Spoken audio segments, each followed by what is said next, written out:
তাহলে এখন যে আমরা পদটা পড়বো পদটা হচ্ছে, দেখো প্রশ্নটা বলা আছে তো, উত্তর বলা আছে এখানে? উত্তর বলা নাই, তোমরা এই প্রশ্ন থেকে উত্তর করবে। এবার মনে হচ্ছে ডায়লগ দিচ্ছি, এই প্রশ্ন থেকে তোমরা উৎপাদ্য করবে। অনেক আছে হয়তো ডায়লগ মনে হচ্ছে, কিন্তু ডায়লগ নয়। দেখো এক বাস্তব চিত্র তোমাদের সামনে তুলে ধরবো। তোমাদের আমি যখন লেখাবো তোমাদের কাউকে লিখতে হবে না, তোমরা নিজেরা লিখতে পারবে, এটা গ্যারান্টি দিচ্ছি। কি বলছে? একই বৃত্তাংশস্থ। কি বলছে? একই বৃত্তাংশস্থ। আচ্ছা, বৃত্ত অঙ্কন না করি বৃত্তাংশ পাওয়া যায়? তাহলে এদিকে ও দিদিরা সবাই ব্ল্যাকবোর্ডের দিকে তাকাবেন। একই বৃত্তাংশস্থ মানে কি? বৃত্ত ছাড়া কি বৃত্তের অংশ হয়? তাহলে প্রথমে একটা বৃত্ত অঙ্কন করতে হবে। আচ্ছা, তাহলে একটা বৃত্ত অঙ্কন করে নিচ্ছি। দেখো সবার প্রথমে একটা বৃত্ত অঙ্কন করলাম। তোমরা যখন বৃত্তটা অঙ্কন করবে, নাম্বারটা হয়তো ঠিকঠাক গোল হবে না, কিন্তু তো একটা বৃত্তের মধ্যে দেখা যাচ্ছে তো, এটাই ধরনের একটা বৃত্ত। তো ভালো করে দেখে নাও। তোমরা যখন বৃত্ত অঙ্কন করবে, তোমরা কিন্তু পেন্সিল কম্পাস দিয়ে করবে না? এই পেন্সিল কম্পাস দিয়ে যখন বৃত্তটা অঙ্কন করবে, যেখানে পেন্সিল কম্পাসটা বসাবে সেখানে একটা বিন্দু উৎপন্ন হবে তো? এই বিন্দুটার নাম হবে কেন্দ্র। এই বিন্দুটা কি বলা হয়? কেন্দ্র বলা হয়। বিন্দুটাকে বলা হয় কি? কেন্দ্র। এবার বলছি একই বৃত্তাংশস্থ। আমরা একটা বৃত্তের একটা অংশ নিয়ে নিই, একটা বৃত্তর কি একটা অংশ চিহ্নিত করি। ধরুন আমি এখানে নাম দিলাম, এখানে একটা বিন্দু নিলাম, এটা হচ্ছে এ। এখানে একটা বিন্দুর নাম দিলাম, এটা হচ্ছে বি। এখানে একটা বিন্দু দিলাম, এটা দিলাম সি। এখানে একটা নাম দিলাম, এটা ডি। হয়তো বইয়ের সাথে তোমাদের নাম মিলবে না, বইয়ের সাথে নাম মিলবে না, কিন্তু কথা হচ্ছে বইয়ে কি নাম আছে আমার দেখার দরকার নেই। আমি যেভাবে লিখবো সেভাবে আমি দাগ দিব। কি একই বৃত্তাংশস্থ। বৃত্তের আমি 4টা বিন্দু নিলাম, এইটা হচ্ছে বৃত্তের অংশ, এটা হচ্ছে বৃত্তাংশ। ঠিক আছে, দেখো দিকে এ থেকে সি যুক্ত করলাম না, এ থেকে সি নয়, এ থেকে বি যুক্ত করবো। কি করবো? এ থেকে বি যুক্ত করলাম। প্রশ্ন আছে? এবার এই ডি আর এ যুক্ত করলাম। এবার তারপরে ডি থেকে বি যুক্ত করলাম যুক্ত। এবার দেখো কেন্দ্রটা পরে দিচ্ছি। এবার কি করব? এ থেকে সি যুক্ত করলাম। আবার এখান থেকে দেখো এই বি সি যুক্ত করলাম, এটা হচ্ছে ও। এবার দেখো তো এইটুকু তোমাদের মুখস্থ করতে হবে? মুখস্থ করতে হবে? করতে পারবে না? প্রথমে কি করবে? একটা বিন্দু অঙ্কন করবে। প্রথমে একটা বিন্দু নিয়ে বিন্দু এক জায়গায় কাটা বসিয়ে একটা গোল দাগ দিবে। ওর নাম দেবো কি আমরা? যেখানে বসিয়ে গোল দাগ ওর নাম দেবো ও। ওটা হচ্ছে ও কেন্দ্রীয়। এটা হচ্ছে কি? কেন্দ্র। এটা কি? কেন্দ্র বলা হয়। আর কেন্দ্রের মধ্যে যে কোণ থাকবে সেটা হচ্ছে কেন্দ্রস্থ কোণ, আর বৃত্তের মধ্যে যে কোণ থাকবে সেটা হচ্ছে কি? বৃত্তস্থ কোণ। কি বললাম? বুঝতে পারলে? তাহলে এইটুকু আমাদের প্রশ্নে বলা আছে। এটা মধ্যে কি বলা আছে? একই বৃত্তাংশস্থ সকল বৃত্তস্থ কোণের মান সমান। ভালো করে দেখো, একই বৃত্তাংশস্থ। বৃত্তাংশ কয়টা? A B C D. একটাই বৃত্তের অংশ। এখানে বৃত্তকে দুইটা আঁকছি না একটা আঁকছি? একটা আঁকছি, এঁকেছি। এবার এখানে কয়টা কোণ আছে? এখানে বৃত্তের কোণ কয়টা আছে? বৃত্তের কোণ এ ডি বি একটা কোণ, এই কোণটা। আরেকটা কোণ আছে এ সি ডি একটা। কেন এটা বলবো আমরা? কারণ দেখো এখানে একটা নাম দিব। এখানে একটা যদি চাপ দেখতে পাচ্ছ চাপ, চাপের 3টা বিন্দু আমরা দিতে পারি। এখানে একটা বিন্দু দিলাম, পি দিলাম। তাহলে দেখো এই এ পি বি চাপের উপর, তোমরা দেখো এটা কি চাপ? তো এই চাপের উপর এ থেকে সি একটা কোণ, এটারও কি একই চাপ। আবার এ ডি বি এটারও কি হচ্ছে? একই চাপ। তাহলে এপিবি চাপ দ্বারা গঠিত কয়টা কোণ আছে? একটা কোণ, দুটা কোণ। দেখতে পাচ্ছ? এগুলো তোমাদের দেখাচ্ছি আমি। এবার কি লিখছি সেটা পরে দেখো। এর প্রশ্ন আছে কি? প্রশ্ন আছে? আচ্ছা, তাহলে এখানে কয়টা কোণ আছে? একটা, দুটা কোণ। এই কোণ দুটি কি নাম? বৃত্তস্থ কোণ। কেন? বৃত্তের মধ্যে অবস্থান করছে। আর এইখানে যে কোণটা উৎপন্ন হবে ও বিন্দুতে, এটা নাম হবে কি? কেন্দ্রস্থ কোণ। এটা হবে কি? কেন্দ্রস্থ কোণ। আচ্ছা, এবার বৃত্তের অংশ কি? এ বি সি ডি, বুঝতে পারছো? আচ্ছা, এই বৃত্তের নাম কি? ও কেন্দ্রবৃত্ত। এই বৃত্তের নাম কি? তাহলে আমাদের এই উপাদ্যর ক্ষেত্রে প্রথমে যেটা আমরা চিত্র দেখে লিখি সেটা বলা হয় প্রদত্ত। কি বলা হয় বলতো? মুখস্থ করতে হবে। তাহলে লিখবো মনে করি।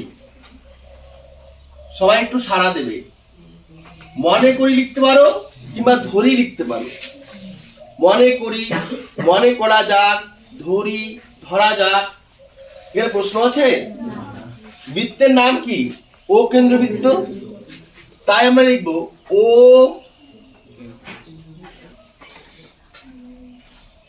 কেন্দ্রীয়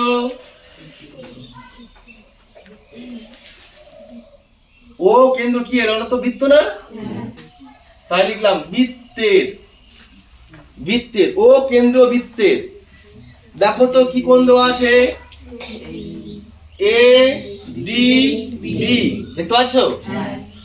এ ডি বি দাও, এ ডি বি। প্রশ্ন আছে? ও কোন আরেকটা দেওয়া আছে দেখো, এ সি বি। আমি কিন্তু তোমাদের বলছি বইয়ের দিকে তাকাতে না, বই দেখবে না। আমি চিত্র যা করছি চিত্র যে লিখছি, দেখতে পাচ্ছ সবাই? কি লিখছি? A D B. দেখো এই বৃত্তের নাম কি? ও কেন্দ্রবৃত্ত। তাই লিখলাম কি? মনে করি ও কেন্দ্রীয়, এটা ধরলাম। তাই মনে করি কিংবা ধরি। এই বৃত্তের নাম কি? ও কেন্দ্রবৃত্ত। ও কেন্দ্রীয় বৃত্তের A D B A C B কয়টা কোণ? যে কোনো কয়টি কোণ? দুটি কোণ। বলো তো আমি ছবি দেখে লিখছি না দেখে লিখছি? ছবি দেখে লিখছি। কি লিখছি? ছবিতে আছে কয়টা কোণ আছে? ছবিতে আছে তো দুটো কোণ। কোণ কয়টা? দুটা। আচ্ছা, তাহলে মনে করি ও কেন্দ্রবৃত্তের A D B A C B কয়টা কোণ? যে কোনো দুটি কোণ। আচ্ছা, কোন বৃত্তাংশ অবস্থান করছে? A B C D. তাহলে কি লিখবো? এ এ বি সি ডি বৃত্তাংশে অবস্থিত। বলো, প্রথমে আমি বলে নিছি এ বি সি ডি একটা বৃত্তাংশ আছে বলা। তাহলে আমি কি বলা আছে? ও কেন্দ্রীয় বৃত্ত। বৃত্তটা কি? ও কেন্দ্রীয় বৃত্তের। দেখো মনে করি বা ধরে লিখলাম ও কেন্দ্রীয় বৃত্তের, তাই তো? আচ্ছা, A D B A C B কয়টা কোণ? দেখো যে কোনো দুটি কোণ।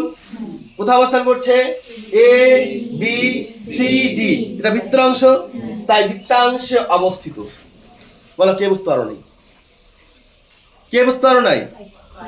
তাহলে তোমরা সাইলেন্ট আছো মানে কেউ বুঝতে পারো নাই। সবাই বুঝতে পারছো? সবাই মুখস্থ করতে হবে? মুখস্থ করতে হবে? আচ্ছা, এবার এরকম ভাবে তোমাদের 32, 33, 34, 35, 37, 38, 40, 41, 42, 48, 49, 50 প্রতিটি পদ আমি এইখানে তোমাদের বোঝাবো, এইখানেই তোমরা লেখা দিবে। পদ কমন পড়লে লিখতে পারবে, না পড়লে লিখতে পারবে। অনেকে একটা দুটা পড়ে, আমরা সবগুলো শিখবো। কমন তো অবশ্যই দুটা দেবো, দুটোই আসবে। কিন্তু কেন আমরা এতগুলো পদ শিখবো? কারণ উপাদ্য থেকে শর্ট প্রশ্ন আসে, উপাদ্য থেকে প্রয়োগ আসে, জ্যামিতির প্রয়োগ আসে 3 নাম্বার উপাদ্য থেকে। যদি উপাদ্য বুঝতে পারো প্রয়োগটাও লিখতে পারবে। যদি উপাদ্য বুঝতে পারো তাহলে 2 নাম্বারের শর্ট প্রশ্ন 3টা থাকবে, ওখানে করতে পারবে। আবার তোমাদের 1 নাম্বারের শর্ট প্রশ্ন থাকবে, 2টা ওগুলো করতে পারবে। তাই উপাদ্য সবগুলি জানা প্রয়োজন। শুধুমাত্র আমি উপাদ্য লেখার জন্য ভালো রেজাল্ট করতে হলে সবকিছু জানা দরকার। আচ্ছা, আমরা মুখস্থ করবো না, বুঝে বুঝে লিখবো, অসুবিধা আছে? আচ্ছা, এটা একটু বুঝতে পারছো? কার প্রশ্ন আছে? আচ্ছা, এরপর কি আসবে? প্রামাণ্য বিষয়। কি আসবে? দেখো এটা আরো কঠিন। দেখো এটা মনে থাকবেই না। এই দেখো কয়টা কোণ বলছো? বলো কয়টা কোণ? কি বলছে? মান সমান সমান বলছে তো? সমান বলছে কি? সমান সমান চিহ্ন। আচ্ছা, কি কোণ দেওয়া আছে? A D B A D B কি বলছে প্রশ্ন? সমান বলছে না? সমান সমান সমান সমান কোণ কি হবে বলো? এসিবি। প্রশ্ন আছে? প্রশ্ন আছে? শেষ এটুকু, এটুকু শেষ। দেখো বই কত বড় আছে, আমার দরকার না তোর লেখা, শেষ এটুকু। তাহলে কি এটা মুখস্থ করতে হবে? এবার কি, এবার তারপরে যদি মনে রাখতে না হয়, দেখো কি আছে, এডিবি এসিবি, মাঝখানে ওর কি আসলো? সমান সমান। সমান সমান কোথা থেকে পেলাম? প্রশ্নে বলা আছে সমান, দেখতে পাচ্ছ? প্রশ্ন আছে কোনো? আচ্ছা, এবার লিখবো অঙ্কন। কি লিখবো? অঙ্কন। অঙ্কন তো করি নাই, তাই এখন অঙ্কন করতে হবে, তারপর লিখতে হবে। আচ্ছা, অঙ্কনটা করে নিচ্ছি। দেখো আমাদের এখানে কি, এটা কেন্দ্র, এটা কি বৃত্তের কোণ, বৃত্তস্থ কোণ। এটা কি বৃত্তের কোণ, বৃত্তস্থ কোণ। এবার প্রমাণ করতে হলে আমাদের 34 নম্বর পদ্ধতি যেতে হবে। ওখানে বলা আছে একই চাপের উপর কেন্দ্রস্থ কোণ বৃত্তস্থ কোণের দ্বিগুণ। কি বললাম? কেন্দ্রস্থ কোণ বৃত্তস্থ কোণের দ্বিগুণ, 34 নম্বর পদে বলা আছে। এবার এই যে কেন্দ্রস্থ কোণ বৃত্তস্থ কোণের দ্বিগুণ, আমরা বৃত্তের কোণ পেয়েছি, পেয়েছি কিনা? কেন্দ্রের কোণ কি আছে? কেন্দ্রের কোণ আছে? তো কেন্দ্রের কোণ অঙ্কন করব। এই যে ও থেকে ও আর এ, দেখো ও আর কি, এই যে ও এ, ও থেকে এ, এটা কি যুক্ত করব, আবার ও থেকে এটাও কি করব, বি যুক্ত করব। প্রশ্ন আছে? তাহলে কি দাগ দিলাম? ও থেকে এ, এদিকে দেখো, এদিকে দেখো, পরে করো না। ও থেকে এ যুক্ত করলাম, ও থেকে বি যুক্ত করলাম। আর কিছু করছি? আর অন্য কিছু লেখা হয়েছে? তাহলে প্রমাণে অঙ্কনে কি লিখবে? ও কমা এ। স্যার কমা কেন দিলাম? এই দাগটা কি দেওয়া ছিল না? আমরা দাগ দিলাম, দাগ দিয়েছি তাই কমা দিলাম। ওকে, এবং কি আছে? ও কমা বি। ও কমা বি কি করলাম? যা লিখলাম তাই লিখবো, যুক্ত করলাম। বলো, প্রশ্ন আছে? বুঝতে পারছো? সবাই বুঝতে পারছো? মুখস্থ করতে হবে এটা? ও কমা এ, ও কমা বি যুক্ত করলাম। আচ্ছা, এটা মুখস্থ করতে হবে? সামান্য বিষয় বলা আছে সমান এ ডিবি সমান এসিবি, মুখস্থ করতে হবে না। আচ্ছা, এবার চলে আসো প্রমাণে। অঙ্কন শেষ, এবার কি করব? প্রমাণ। এবার ভাবছো এটা কঠিন, স্যার বলছি সুজা আমি সিনেমা করি না, আমি ডায়লগ দিই না। দেখো এটা কি, এ পি বি চাপ, এটা কি একটা চাপ? তো এটাকে তোমাদের কি বলা হয়েছিল? একটা চাপ। এটাকে কি বলা হয়েছিল? কেন্দ্র। এটা কি বৃত্ত, এটা কি? আচ্ছা, ওগুলা তোমাদের পরীক্ষা খাতায় লিখতে হবে না, এগুলো দেখতে হবে, আমি দেখালাম। তাহলে এ পি বি কি? চাপ। তাহলে আমি কি লিখবো? যা দেওয়া আছে তাই লিখবো। দেখো একবার বুঝে নাও, এ পি বি কি? একটা চাপ। তো তাহলে এ পি বি চাপের উপর এ পি বি, এটা কিসের চাপ? বৃত্তের চাপ। তাই বৃত্তের চাপের নাম কি? বৃত্তচাপ। তাহলে এ পি বি বৃত্তচাপের ওপর, প্রশ্ন আছে? বলে প্রশ্ন আছে? মুখস্থ করবে এটুকু? A P B, A P B এটা কিসের চাপ? বৃত্তের চাপ। এ পি বি বৃত্তচাপের উপর, প্রশ্ন আছে? আচ্ছা, এটা কিসের কোণ? কোন কোণ এটা বলো? এ ও বি কোন কোণ? কিসের, কোথাকার কোণ? এ ও বি কোথাকার কোণ? প্রশ্ন আছে? তাহলে কি লিখবো? এ ও বি কেন্দ্রস্থ কোণ, কেন্দ্রস্থ কোণ লিখলাম। এবং এখানে আরেকটা জিনিস তোমরা লিখে নাও, উপর গঠিত লিখতে পারি, উপর কেন্দ্র, উপর গঠিত, তাহলে লেখাটা একটু সুন্দর হয়। যদি কেউ না লেখো অসুবিধা নেই, লিখলাম গঠিত কেন্দ্রস্থ কোণ লিখবো। কি লিখবো? কেন্দ্রস্থ কোণ কি আছে বলতো? A O B. এবং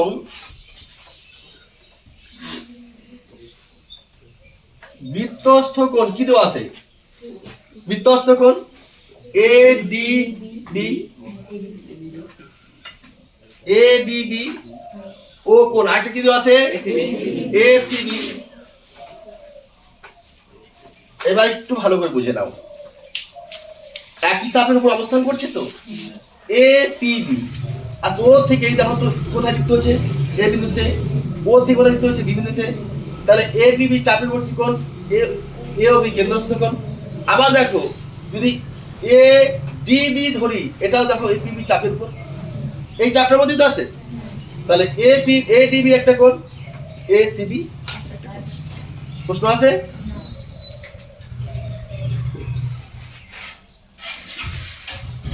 এ কি আছে, এ ডি কি লিখলাম, A D B, A C B. প্রশ্ন আছে? আচ্ছা তাহলে কি লিখলাম, তাহলে এ ডি বি কোন চাপের উপর, এ পি বি চাপের উপর। আচ্ছা এ সি বি কোন চাপের উপর, এ পি বি চাপের উপর।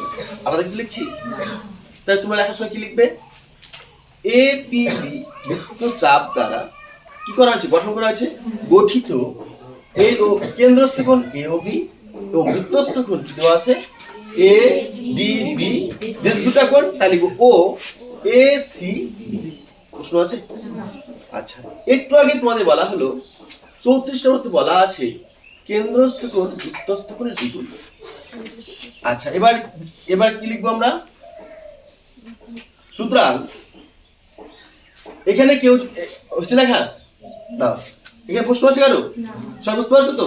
আচ্ছা এবার দেখো, সুতরাং কেন্দ্রস্থ কোণ কি দেওয়া আছে, এ ও বি। কি বললাম 34 মধ্যে কি বলা আছে, বৃত্তস্থ কোণের দ্বিগুণ। দ্বিগুণ মানে কত, দ্বিগুণ মানে কত, 2 2 লিখলাম। বৃত্তস্থ কোণ কি দেওয়া আছে একটা, এ ডি বি, এই যে এ ডি বি। প্রশ্ন আছে? এবং আবার কেন্দ্রস্থ কোণ কি দেওয়া আছে, এ ও বি। কেন্দ্রস্থ কোণ কি দেওয়া আছে, এ ও বি সমান সমান দেখো দেওয়া আছে, বৃত্তস্থ কোণ আরেকটা দেওয়া আছে না, কি দেওয়া আছে, এ সি বি। এটাও কি দ্বিগুণ হবে, লিখলাম কোণ এ সি বি। প্রশ্ন আছে? ভালো করে আবার দেখো এদিকে, এই কোণটা কিসের কোণ, কেন্দ্রের কোণ। এই কোণটা কোথায় কার, বৃত্তের কোণ, বৃত্তস্থ কোণ। এটা কোথায় কোণ, বৃত্তস্থ কোণ। তাই লিখলাম কি, প্রথম কোণটা দেখো, কোণ কি আছে, এ ও বি। কি লিখেছি, এদিকে দেখো, এ ও বি বৃত্তস্থ কোণের দ্বিগুণ। কোণ কি আছে, এই যে কোণ এ ও বি সমান সমান 2 এ ডি বি। প্রশ্ন আছে? এবার আরেকটা কোণ আছে, তার জন্য আবার কি লিখলাম, এ ও বি লিখলাম। তাহলে এবং কোণ এ ও বি কোণ কি দেওয়া আছে, এ সি বি। প্রশ্ন আছে? প্রশ্ন আছে কারো? প্রশ্ন আছে কি? এবার দেখো এ ও বি, এ ও বি সমান, এ ও বির মান কি দেওয়া আছে, 2 এ ডি বি। আবার এ ও বির মান কি আছে, 2 এ সি বি। তাহলে এ ও বির মান যদি পাস হয়, এ ও বির মান কত হবে, পাস হবে। তাই এ বির মান, এই এ ও বির মান আর এই এ ও বির মান সমান হবে। তাই আমরা লিখতে পারি সুতরাং কোণ কি লিখবো আমরা, 2 এ ডি বি সমান সমান কোণ কি হবে, 2 এ সি বি। প্রশ্ন আছে? এই পাশে 2, এই পাশে 2 কেটে দিলাম, এই 2 দুপাশে মিলে গেছে না, বাদ দিয়ে দিলাম। অবশিষ্ট থাকছে কি, এ ডি বি সমান সমান কি হবে, এ সি বি। আগে লিখতে না বলছি কিন্তু, A C B, A C B. প্রশ্ন আছে? কোণ কি আছে, এ ডি বি সমান সমান কোণ কি দেওয়া আছে, বলো কতটা কঠিন হলো, মুখস্থ করতে হবে, মুখস্থ করতে হবে। আরেকদিন যদি করানো হয় মুখস্থ করতে হবে, আরেকবার যদি বলা হয় হয়তো এখনই লিখতে পারবে। এবার দেখো এটা কি করতে হচ্ছে, প্রমাণ করতে হচ্ছে না। তাই আমরা কি পাশে কি লিখবো, প্রমাণিত। প্রশ্ন আছে? অসুবিধা আছে কারো? এবার এখানে এটা নয়, এটা এখানে লিখবে না, এখানে কেউ লিখবে না, বাড়িতে যাবে, বাড়িতে যাওয়ার স্কুল বন্ধ আছে আজকে, নিজেই একাই উপপাদ্যটা লিখবে, নিজেই উপপাদ্যটা একা লিখবে। যদি বুঝতে না পারো গ্রুপে দেওয়া থাকবে, এখনই তোমাদের এটা দেওয়া থাকবে। এবার সেখান থেকে গিয়ে একটু দেখে নিবে, তারপর লিখবে। আগে তোমরা দেখো নিজেরা লিখতে পারছো কিনা, আগে দেখো। কি বলা, বুঝতে পারলে? তাহলে কোথাও প্রশ্ন আছে? কার প্রশ্ন আছে? বুঝতে পারছো সবাই? আচ্ছা, তাহলে পরের দিন সবাই লিখতে পারবে তো? লেখা দেবে তো? যদি লেখা না দাও কি হবে? মায়ের হবে, কান ধরা হবে। আচ্ছা, সব ধরনের শাস্তি হবে। তাহলে বলো, কার প্রশ্ন আছে এরপরেও? প্রশ্ন নেই তো? আচ্ছা, ঠিক আছে।